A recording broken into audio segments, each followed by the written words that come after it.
നല്ല സുഖമുള്ള പരിപാടിയാ. ഒരു ജോലി ഇല്ലാതെ 28 വയസ്സ് കഴിഞ്ഞിട്ട് വീട്ടുകാരെ ചെലവ് ജീവിക്കുന്നു. ആ ജോലി ഉണ്ടായിട്ട് വീട്ടുകാരുടെ ചെലവ് ചെയ്യിക്കുമ്പോ അതിനേക്കാളും സുഖം. ഇതുകൊണ്ട് എല്ലാം റെഡിയാവും മനസ്സ് പോയാ. ഞാൻ അമ്പലത്തേക്കായിട്ടായിരുന്നു വന്ന്.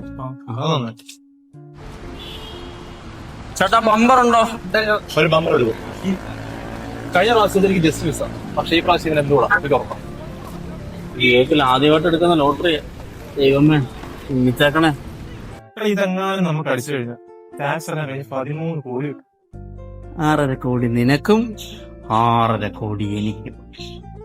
ഈ തവണ നമുക്ക് പക്ക പ്ലാനിങ് എന്തൊക്കെ എവിടെയൊക്കെ ചെയ്യണം. ഇല്ലെങ്കിൽ അവസാനം ഞാനൊരു 5 കോടി ആദ്യമേ അങ്ങ് ബാങ്കിലിടും. പിന്നെ അതിന്റെ പലിശ കൊണ്ട് അങ്ങ് ജീവിക്കാമല്ലോ. പിന്നെ കുറെ സ്ഥലം നോക്കി വെച്ചിട്ടുണ്ട്, അതും മേടിക്കണം. നമ്മുടെ കൂട്ടുകാരില്ലേ, അവന്മാർക്കും കുറച്ചും കൊടുക്കണം, അവന്മാരും ജീവിക്കണം. ഞാൻ എന്റെ വീടോടെ തുടങ്ങുമ്പോഴേ എന്നിട്ട് ഗൾഫിലെ ജീവിതമില്ല, അത് ഉപയോഗിച്ച നാട്ടിൽ ഒരു ഹോട്ടൽ ബിസിനസ് ഈച്ചനായി. ഹോട്ടൽ ബിസിനസ് അടിപൊളിയാ. പക്ഷെ ഉണ്ടല്ലോ, നല്ല ഫുഡ് കൊടുത്തില്ലെങ്കിലും ഉണ്ടല്ലോ, ആൾക്കാർ ആംഗ്രീലുകൾ എടുത്ത് കറക്കിയ പോലെ കറക്കും. സ്വർണ്ണക്കട നല്ല ഓപ്ഷൻ അല്ലേ? സ്വർണ്ണക്കട പൊളിക്കും. പക്ഷെ എനിക്ക് റിയൽ എസ്റ്റേറ്റിനോടാണ് താല്പര്യം. കുറെ സ്ഥലവും വീടൊക്കെ ഞാൻ നോക്കി വെച്ചിട്ടുണ്ട്. റിയൽ എസ്റ്റേറ്റ് നല്ല പരിപാടിയാ. ലുലുമാളുടെ സൈഡിൽ കുറച്ച് സ്ഥലം കൊടുക്കാണെന്ന് പറയുന്നത് ഫേസ്ബുക്കിൽ ഞാൻ കണ്ടേ. അവിടെ സ്ഥലം വാങ്ങിച്ചാൽ ഒരു ഗ്രാൻഡ് ആയിട്ടുള്ള ഹോട്ടൽ നടത്തും. എന്നിട്ട് ലാലേട്ടനെ സുൽഖാനെ ചെയ്താൽ മോനെ വെച്ചടി കയറ്റായിരിക്കും. പക്ഷെ ഉണ്ടല്ലോടാ, ഈ ലോട്ടറി അടിച്ചവരാരും രക്ഷപ്പെട്ടിട്ടില്ലെന്നാണ് പൊതുവെ ഉള്ളൊരു ജനസംസാരം. മിക്കവാറും വരുന്ന കുഴപ്പമെന്ന് അറിയാം, കിട്ടുന്ന പൈസ ഒരു വിവരമില്ലാത്ത പരിപാടിക്കകത്ത് കൊണ്ട് അങ്ങനെ അത് പോകുമ്പോ തെളിച്ചു തരും. നമുക്ക് ആ പ്രശ്നമില്ല, കാരണം ശരി, നമ്മൾ പക്ക പ്ലാനിങ് ആയിട്ട് സാധനം എടുക്കും.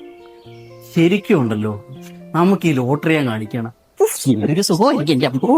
എന്റെ ചേച്ചിയുടെ കല്യാണം കണ്ടല്ലോ. ആന്ധ്ര ചേച്ചിയുടെ കല്യാണ കാര്യവും പറയുന്നുണ്ട്.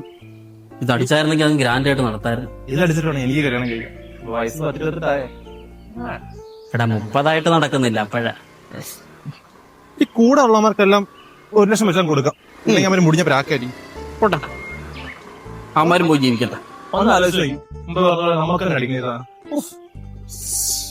ഞാൻ ആദ്യം നാട് വിടുവളിയാ, എന്നിട്ട് നീ ആരും ചോദിക്കുകയാണെങ്കിൽ ഗൾഫിൽ പോയി തിരിച്ചു പോയെന്ന് പറഞ്ഞാൽ ആ പൈസ കൊണ്ട് ഞാൻ അവിടെ വീടുണ്ടല്ലോ, മറ്റേ തേച്ചിട്ട് പോയാ അവിടെ വീടിന്റെ മുന്നിൽ പിന്നെ ഏതൊരു കൂടിയ കാറിൽ ഞാൻ വിളിഞ്ഞു പോകും.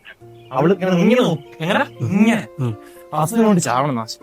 ഈ തള്ളി മറിക്കുന്നുണ്ടെങ്കിലും ഉണ്ടല്ലോ, ശരിക്കും കടം തീർക്കാനുള്ളെങ്കിലും കിട്ടിയാൽ മതിയായിരുന്നു. നമുക്ക് കടവില്ലാതെ കിടന്ന് ഉറങ്ങാനെങ്കിലും പറ്റില്ല. ഒന്ന് ആലോചിച്ച് നോക്കിയേ, 25 കോടി എന്ന് പറഞ്ഞാൽ ആകെ കിട്ടുന്ന 13 കോടിയാണ്. ഇതിൽ വർഷാവർഷം ടാക്സ് പറയും.